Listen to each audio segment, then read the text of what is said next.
tem um caso aqui. Quer começar pelo Cadu, ô Mário? Eu não entendi o que você falou. É o Cadu, não é? Então, Cadu já está no Vem com a gente. Boa tarde, Cadu. Tudo bem? Como vai? Boa tarde, Kátia. Boa tarde a todos. Obrigado pelo convite. Eu que agradeço e principalmente te agradeço por você contar essa história que é tão triste da sua vida, da sua família. E ao mesmo tempo, não deixa de ser uma exposição que você faz, né, da sua dor. Mas tenho certeza que imaginando o quanto que você vai ajudar tanta gente que talvez passe até numa quantidade menor de exagero, de dominância do que você sofreu, mas que também começa com a mesma atitude. Você teve um problema muito sério com a sua mãe em relação ao narcisismo e que culminou no assassinato do seu pai, não é isso? Isso mesmo. Me conta um pouquinho como aconteceu. Quer dizer, sua mãe se separou do seu pai e tinha você e seu irmão, né? Isso. Em 2017, meu pai decidiu sair de casa. Uhum. E eu acho que a partir dali ela já estava determinada a cometer o crime. Mas você acha que era narcisismo que ela tinha ou vinha aliado a uma psicopatia, outras coisas? Ela tinha algum diagnóstico? Ela fazia tratamento ou não? Não. Não? Não, porque naquela época, Kátia, a gente não tinha o acesso ao conhecimento, né, em relação ao narcisismo, psicopatia, né? Eu brinco que naquela época eu achava que psicopata era o Fred Krueger e narcisista era uma pessoa que era muito vaidosa. A gente não tinha essa noção. E quando que você percebeu? Quer dizer, como a sua mãe começou a agir depois que seu pai saiu de casa? Dali em diante, assim, claro que antes dele sair de casa, ela tentou de tudo para fazer ele voltar. Quando ela percebeu que ele não voltaria mais, aí ela já começou a planejar o crime. Ela começou a planejar para matar o seu pai, mas não era ela que mataria seu Exato. pai, é isso? Isso. Ela tinha um irmão que a gente não tinha ideia que ele existia, porque assim, a mãe dela teve 8 filhos com 6 homens diferentes. E aí ela deu para doação todos, né, quase todos os filhos, e a minha genitora foi a única que ela criou.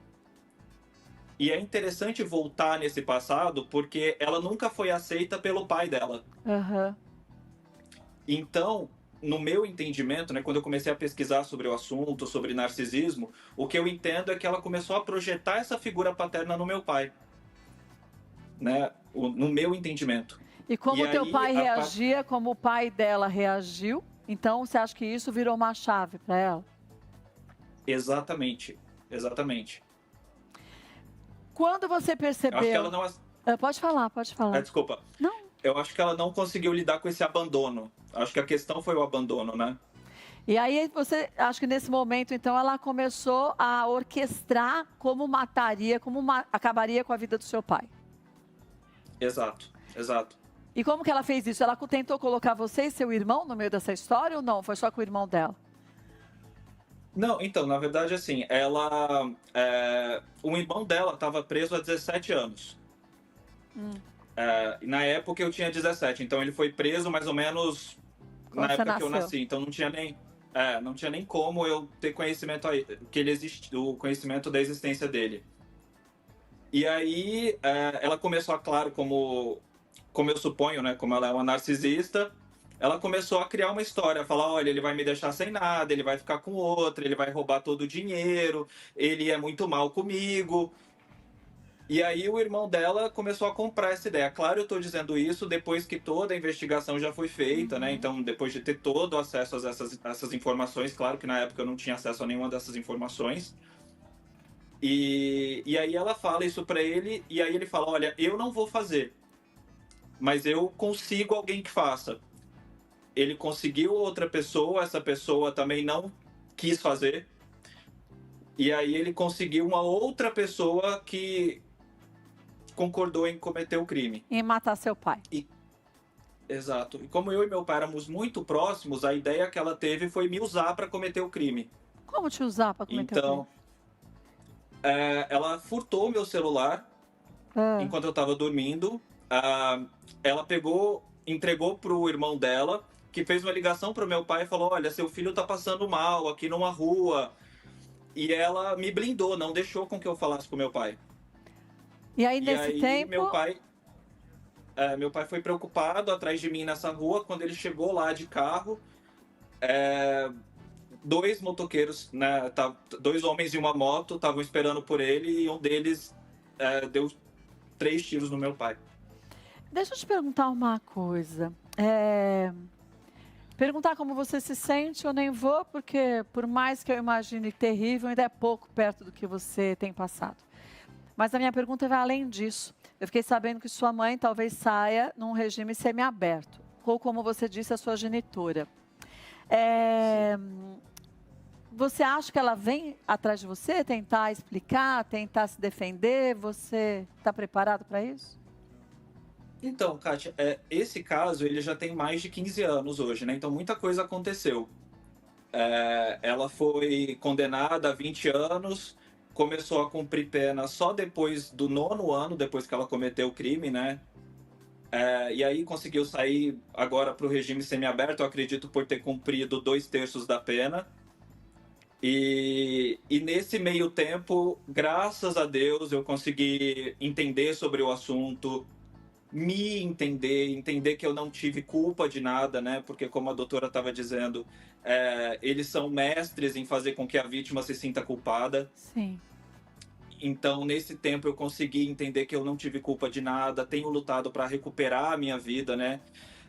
E eu acho que hoje eu não imagino que ela me procure, porque eu entrei com ação contra ela, né? Por danos morais, danos materiais.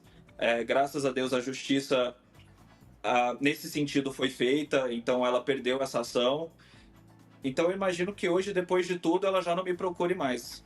Graças a Deus. E seu irmão, como que tá nesse contexto todo? Tá como você ou ainda não? Então, como a doutora também estava dizendo, ela estava falando sobre o filho dourado e o bode expiatório, né? Sim. Ele é o filho dourado, eu era o bode expiatório. Então, para ele, tá tudo bem. Ele ficou do lado dela, ele apoia ela, ele testemunhou a favor dela. Mas eu não sou terapeuta nem psicóloga, mas vou daqui a pouco perguntar para a doutora, mas eu acho que você ainda está protegido em relação a todos os danos que ela causou e que todos eles estavam envolvidos nisso causaram a você e ao seu pai que você perdeu. Agora, seu irmão é um ser mais vulnerável ainda nesse momento, né?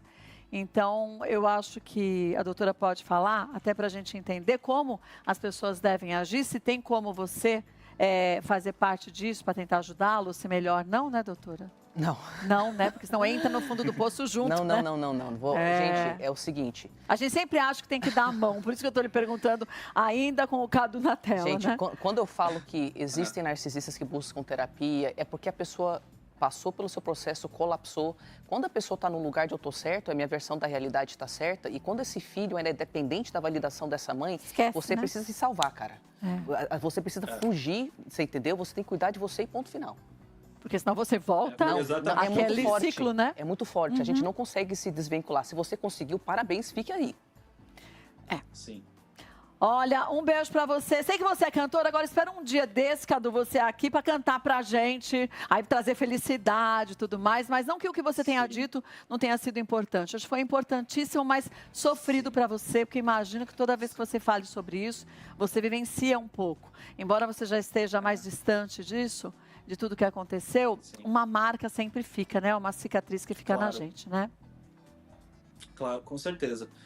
Mas eu prefiro olhar o copo meio cheio do que o copo meio vazio, sabe? Eu tive um pai maravilhoso, que me amou muito, e eu acho que o que ele mais ia querer era que eu tivesse bem, seguisse minha vida, meus sonhos, e hoje, graças a Deus, eu tenho tentado fazer isso. Graças a Deus e graças a você que quis enxergar esse copo meio cheio e não um copo vazio e vendo o lado positivo da situação. Porque se você tivesse visto o lado negativo e não tivesse tido essa força tão grande interior e talvez até de fé, eu não sei qual é a sua fé, de você conseguir olhar muita fé em fora do Deus. contexto da família e ver que você fazia parte de um outro segmento, não daquele segmento tóxico. Parabéns para você, que você continue firme, viu? Aí não só com Muito relação à sua obrigado. mãe, mas outros tantos que na vida surgem para tentar fazer a gente se dobrar perante o narcisismo deles. Um beijo para você e sucesso, viu, Cadu? Um beijo, muito obrigado. Eu que Obrigado. agradeço. Obrigada.